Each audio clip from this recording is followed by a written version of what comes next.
بیوہ عورت۔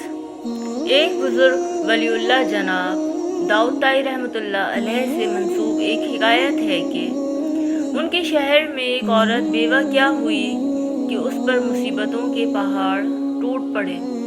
بچوں کا ساتھ اور کل جمع پونجی بس 3 درہم۔ حالات سے مقابلہ کرنے کی ٹھانی اور جا کر بازار سے ان 3 درہم کا اون خرید لائی۔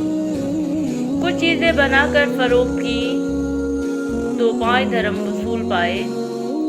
2 درہم سے کھانا پینا خریدا اور 3 درہم کا پھر سے اون لیتی آئی۔ اسی طرح کچھ دن گزر بسر کیا۔ ایک دن بازار سے کھانا پینا اور اون لے کر گھر کو لوٹی۔ اون رکھ کر بچوں کو کھانا پینا دینے لگی کہ ایک پرندہ کہیں سے اڑتا ہوا آیا اور اون اٹھا کر لے گیا۔ عورت کے لیے اپنی کل کائنات کا یوں لٹ جانا سہانے روح تھا۔ مستقبل کی ہولناکیوں سے خوف زدہ اور غم و غصے سے پاگل سی ہو کر رہ گئی۔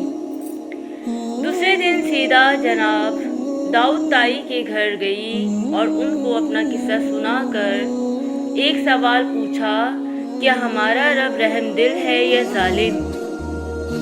جناب داؤد طائی عورت کی درد بھری کہانی سن کر پریشانی کے عالم میں ابھی اسے تسلی دے رہے تھے کہ اتنے میں دروازے پر دستک ہوئی۔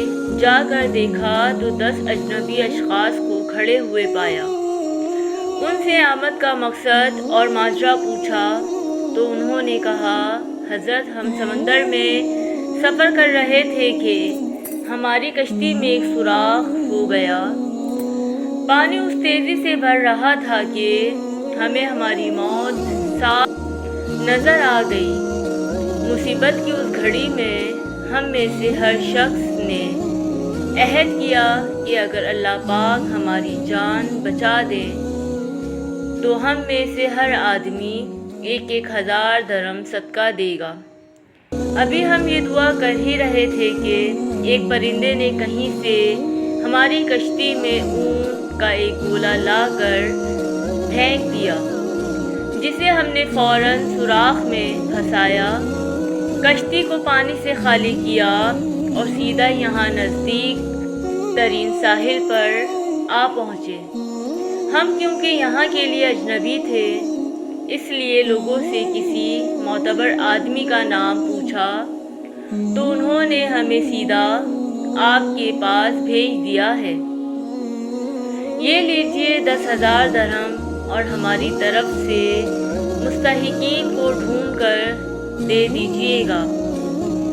داؤد طائی رحمۃ اللہ علیہ اللہ رب العزت کی اس حکمت پر حیران اور پریشان ہوتے ہوئے 10,000 درہم لے کر سیدھا اندر اس عورت کے پاس گئے۔ سارے پیسے اسے دیتے ہوئے کہا کہ اب میں تم سے ایک سوال کرنا چاہتا ہوں کہ کیا تیرا رب رحم دل ہے یا ظالم؟ بیوہ عورت داؤد طائی رحمۃ اللہ کے چہرے کو تکتی رہ گئی۔